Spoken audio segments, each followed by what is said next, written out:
episode begins, we would like to take a brief moment to acknowledge that we reside and record in Mi'kmaq, the ancestral and unceded territory of the Mi'kmaq people.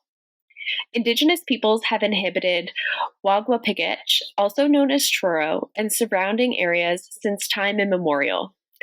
This territory is covered by the Treaties of Peace and Friendship, which Mi'kmaq and Wolastoqiyik Maliseet peoples first signed with the British Crown in 1725.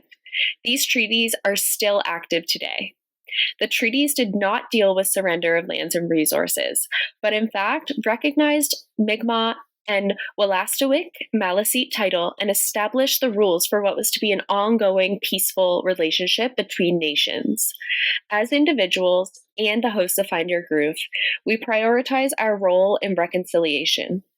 We are committed in our hearts to engaging in continual learning, advocating for the truth, and critical reflection of ourselves and the continued effects of colonialism. We all share a responsibility for establishing and maintaining mutually respectful relationships. Hey Groovies! We're back. Season 2! We're back! We're back! Season 2! I can't believe it's season 2. I am actually super excited that we're recording in person. Like, this is so cool. I love sitting with you and having coffee with you. Right? This is so cool. And then we're having coffee with Madi, too. Yeah, we are. Actually, she drank her coffee, so she's having she's not having coffee. Coffee but out. Notice our beautiful coffee mugs for our season, which is by Belmont Wadco, and they custom made them for us, and they wrote groovy on the side, and we just thought that they were beautiful, so we were super excited about it. If you want to see them and you aren't watching the YouTube video right now, they're on our Instagram. They're on our Instagram, really so cool. go look. We love them. We love them. They're so cute, and Belmont Wadco is actually super amazing too. Like, yeah, it's super funny too because I went to the Modern Makers Market. Yeah. How was it? It was amazing. Good. It was absolutely amazing. There were so many people there. And, like, half was there, which was really cool. And, Belmont Wildco and Country Rustic Decor. And my cousin was there, too. Sunday Light Candles, shout out. Oh, yes. Okay, yeah. Because I seen her, and I was like, hey, girl. She's like, hey. Yeah, so we were chatting and stuff, and I was going to buy a candle, but then I ran out of money before I was able to go back and see her. Fair.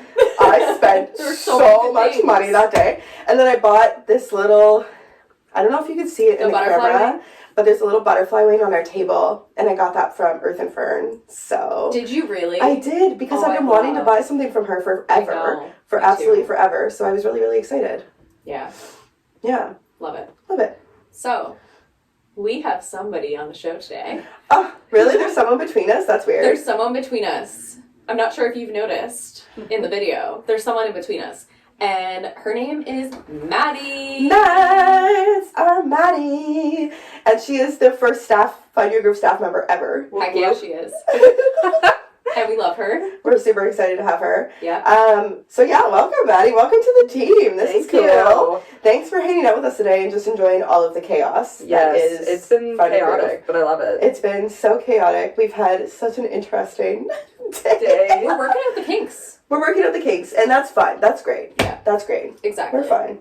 Yeah. So, Madi is our... Honestly, I think we need to write that down. Yeah, because every time someone asks that person, we don't know. I think we decided that her title is Peer Support Lead. Yeah. Yeah. Is it Peer Supportive Lead? I think we said Peer Support Lead to Saltwire. Yeah. So yeah, that might be it now. No, it's in the news, so it's official. Yeah. We'll it's official. Yeah. Yeah.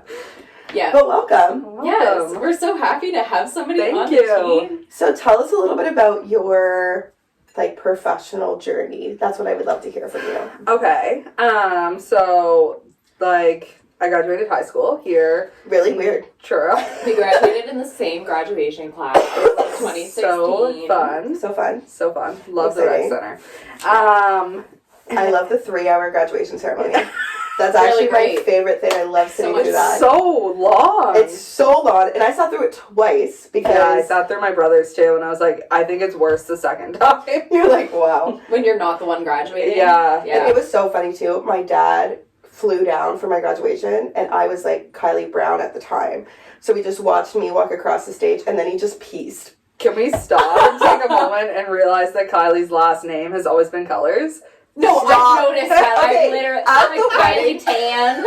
At the wedding, it was so funny because our friend Lily was there too, and she was like, the Tan family for photos? The Tans? Because it was like a running joke that like I was changing the color of my last name. But whatever. Whatever. You know what? I love that I'm just for a you. colorful being, so I might as well Yeah. have just a couple different colors. Even though like brown was super boring, and then white's also super boring. Like I wish my last name was like purple or like lavender or like magenta or like pink. You know? Yeah, Kylie exactly. Pink. Yeah. Kylie Pink, that kind it of would go with their flies. brand a lot more. It Yeah. So would, I'm it mad would. you didn't choose that last name. Kylie Pink. Kylie White is not working with us. I know. It's I mean, and it's funny because I wasn't gonna change my last name. I was like, no, Yeah. forget it. That's not something I want to do, yada yada. And then it's like, my partner is so cool. Like I love he that. is He's so pretty great. cool. Yeah. He is so cool. And I absolutely love like his dad's side of the family. Yeah. Like the Whites. Like I love them so much. And my sister-in-law got married and she changed her last name so she was no longer a White. And then I just like felt like such like an honor to be a White. Yeah, that Like makes it really sense. felt really good. But at first I was like, not gonna happen. I'm done. Forget it. But now like was so I think it makes sense. Yeah. Guys. yeah. And it's actually funny because now I'm just talking about myself and this is the Maddie We'll show. circle back to me. We'll circle back. It's fine. We'll circle back. Tell me about your career. Let's go Tell me right about back. it. Yeah, so then I did NSCC and I took child and youth care and oh my god, like it was not what I was expecting in a great way. Right. It was a lot of like self-discipline and being like very self-aware and things that I had no idea how to do because also in that time I took a gap year and I loved the gap year but I knew that that's not what I wanted forever and it was just like it was a lot and I actually ended up taking a break in my second year because I just like was not in the capacity and I remember my faculty being like, Mads, you're exactly where you need to be. Right. And I was like, yeah, I am. It just took me a little bit longer to get there. And so I grew up in like feeling like I lived in a lot of trauma and I was just like kind of like in fight or flight, I think, for a lot of my life. And so when I was kind of working through all of that in school, I was like, ugh. But I came out what I think like very much on top and I became very self-aware. And I was really able to like put myself first instead of like putting others first and to really work through things that were so like batten down the hatchet. And it just felt really great. And so I graduated in the middle of the pandemic. Of course. Wonderful. Like the worst experience. Yeah. I had a lot going on at that time just because simply like you know, like there was so much happening at that time and my family had just suffered like a crazy loss that no one was expecting or anticipating. My boyfriend and I had moved in together simply because of the pandemic and that was never like really in sight for us when it had happened, but it just made the most sense at the time. And so we were trying to navigate all these things and I'm trying to do school online and I'm trying to, you know, get a job because I also like lost my job in the middle of the pandemic. I was at the Boys and Girls Club in Truro at that time and I really loved the club and all of the great things, but obviously the pandemic. So we were all laid off from there. And so I started my journey working in group homes, and I really, really loved that experience. I loved the kids that I worked with. It was so much fun. I truly believe working with like teenagers is the most humbling thing ever. It's so 100%. humbling, but so fun. And so I loved it. I was there for about a year and a half, but then I quickly realized that like shift work and me were not buddies. I feel you. I did not do well with it. Like, how can anyone sleep? Right? Who does shift work? Yeah, like seriously. I applaud all the people that can, and I know there's people that can. Yeah, not great for your mental health. It's so bad for everything in your body. Yeah, 100%. It's so bad.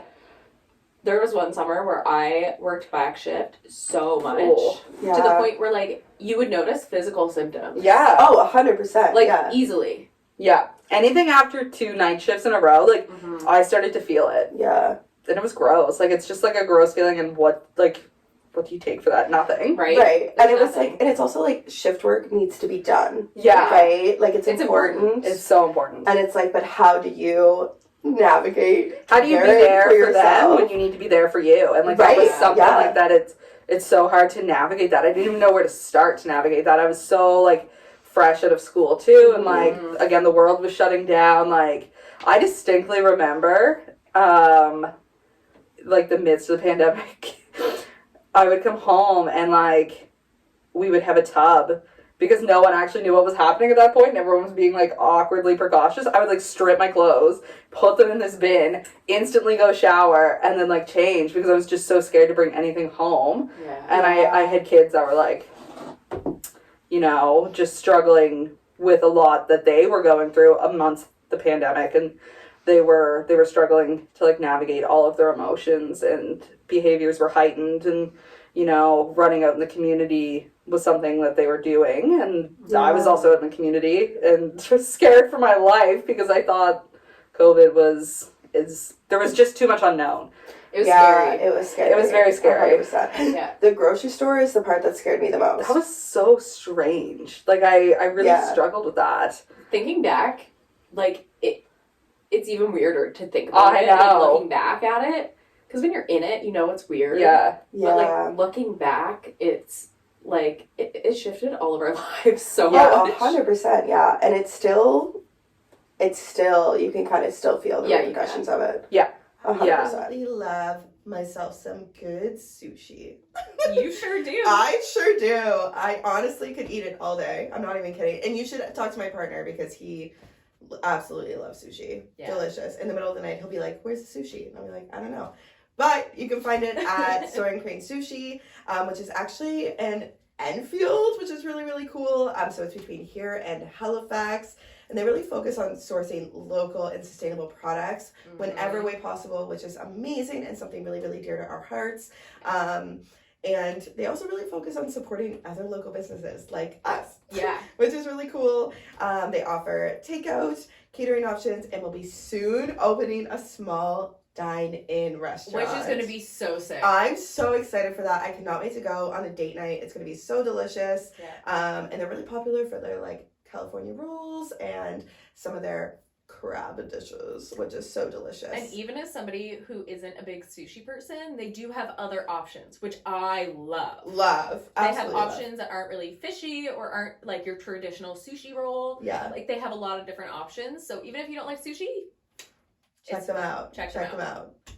Be sure to find them on our link down below. And so from that point, I kind of knew that shift work wasn't, like, necessarily for me, and especially, like, the lifestyle that I like to kind of, like, live on the weekends. Right. And so I quickly kind of started searching for something that was going to allow me to still, like, work with teenagers, because I have a niche for the teenagers, kind of like the harder ones, like a little bit more behavior based. Like, I really kind of like the nitty gritty of it. That's just where I find that I am my best professional self. I like to crack the jokes with them.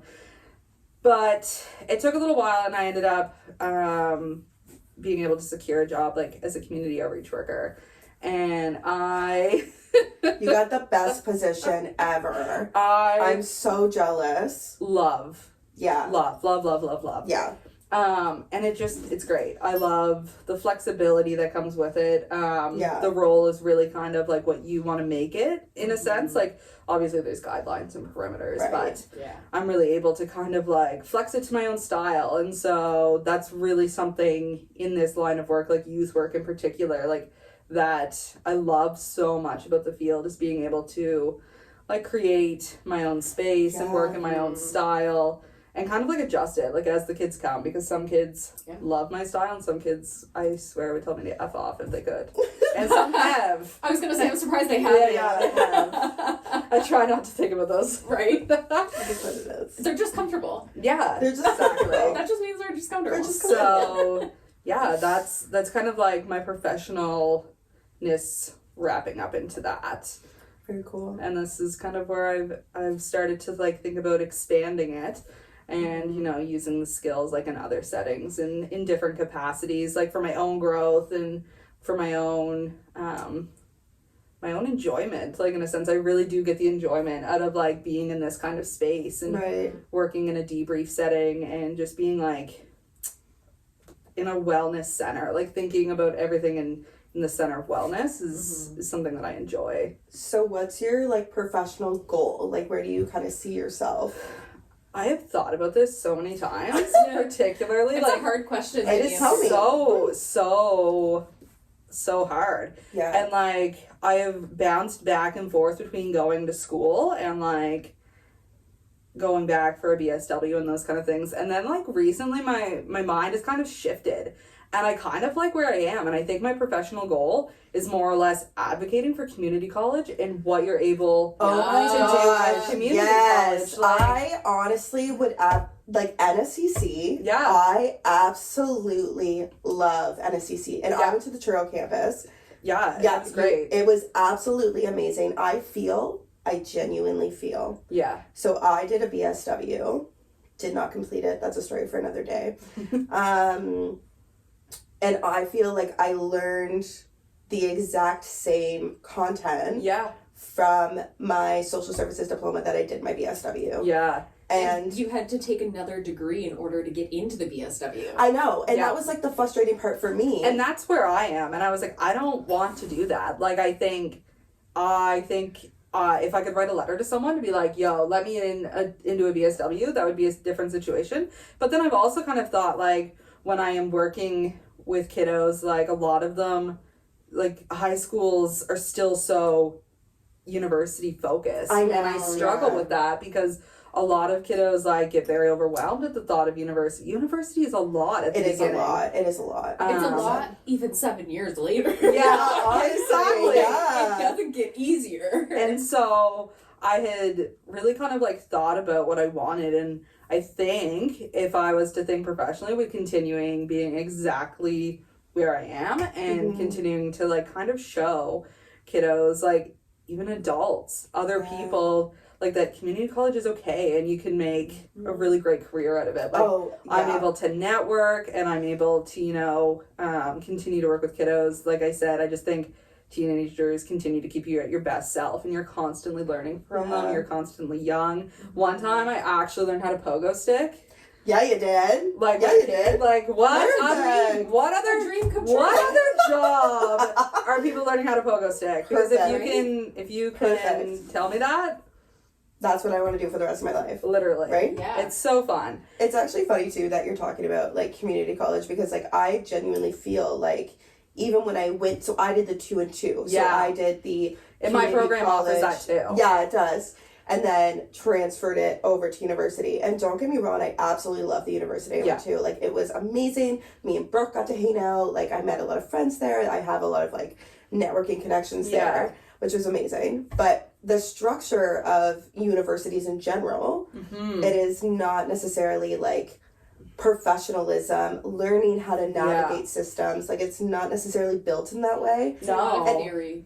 It's a lot of theory. It was very focused on papers. Well, when I went to NSCC, it was like, I learned how to do crisis intervention. Yeah, exactly. I learned how to do these critical skills that you need in the field. I had a whole writing course on how to write logs and reports. Listen, I knew every Nova Scotia document. 100%. And see, this is where it drives me like bonkers because I did 4 years at SMU and then I did my BSW.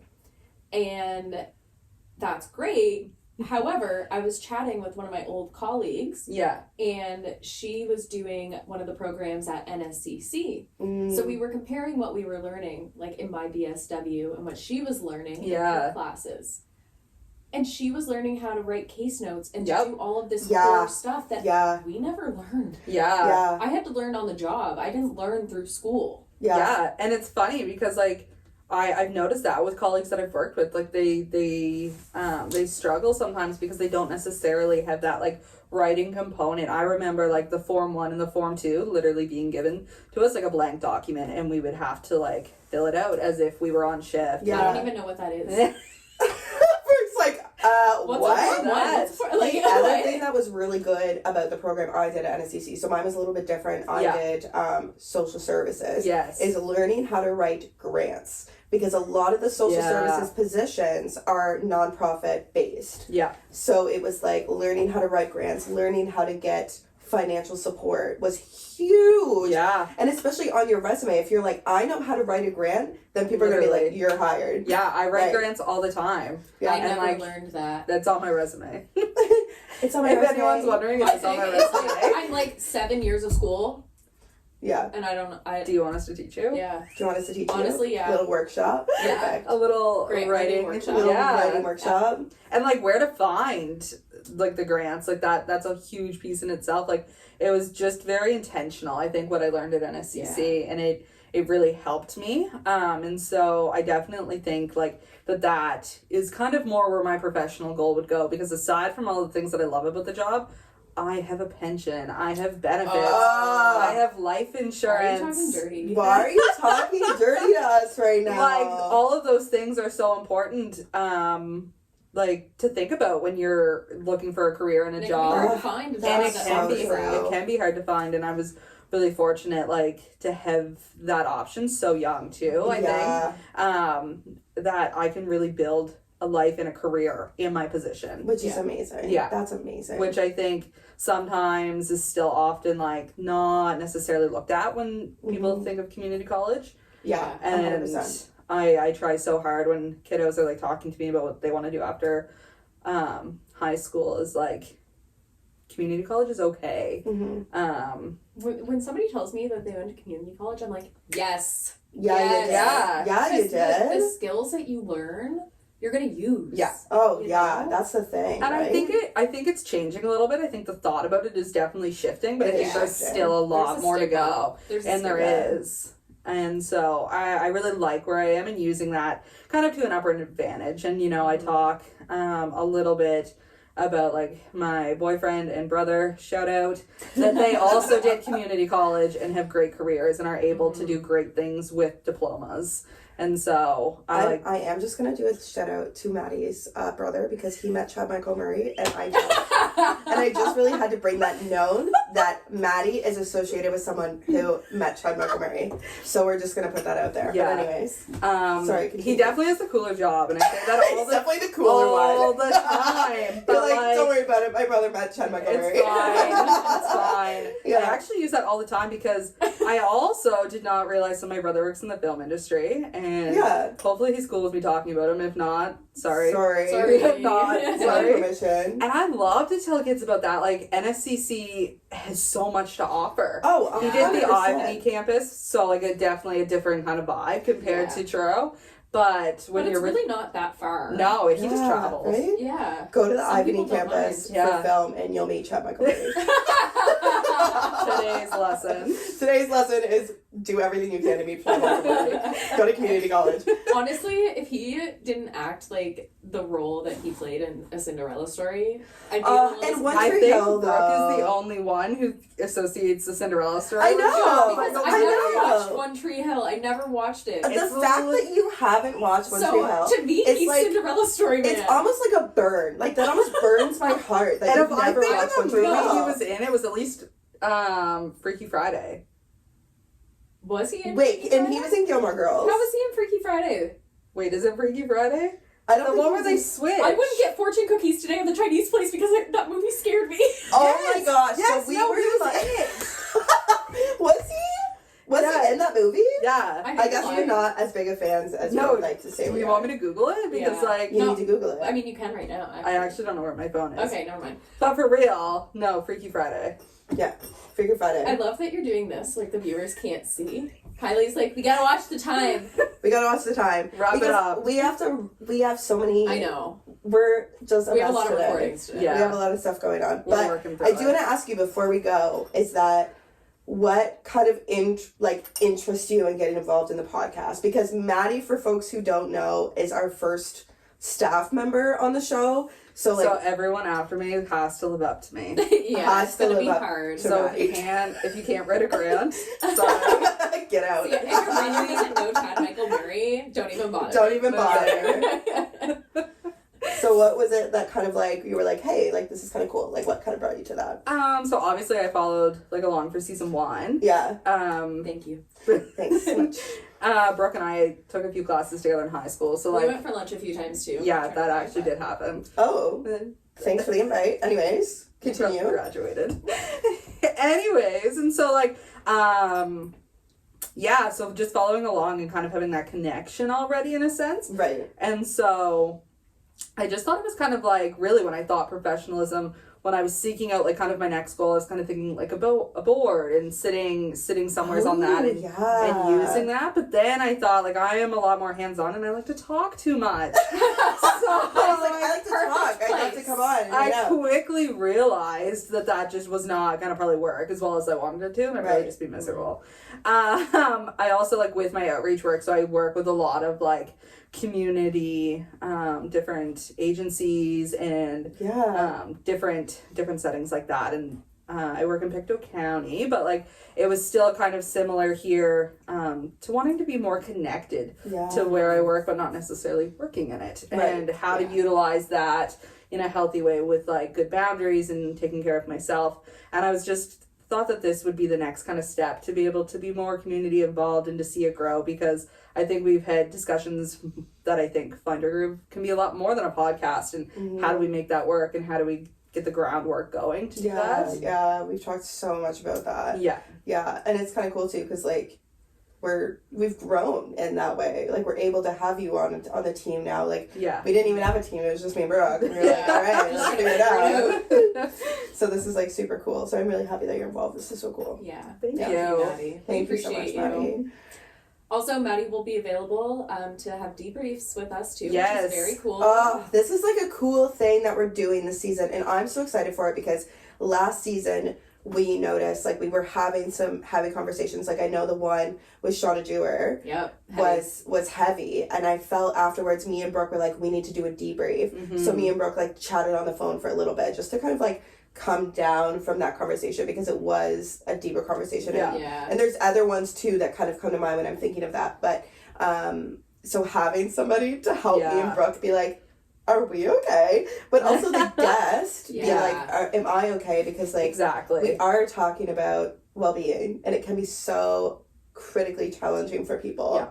So that is something we're adding this season, and I'm so excited. I'm really excited to be able to do that and to connect more with the guests and kind of just have that piece with you folks and being able to, you know, just connect a little bit more and to grow together, because I think with every debrief comes like an opportunity to grow and what could we have done better next time, and what really stood out to us. Yeah, for sure. That was something we definitely were missing last season, was like we were really just hearing the feedback from the guest, and like people would like comment on stuff, like some of the listeners, but it would be good to have like a little bit more of that. So that's gonna be great too. Exciting. We are so excited. We're so excited. Okay, cool. All right. Groovy. Well, groovy. It was so nice having you on the pod. Thank you. This is so cool. Just a quick little check-in. We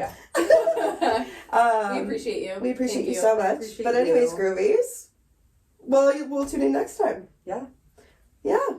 Sounds great. My phone's totally not going off. It's not going off right now. It's totally not. All right, groovies. Bye, groovies. Do everything you need to do. Have a good night. We'll see you next time. Bye. Bye.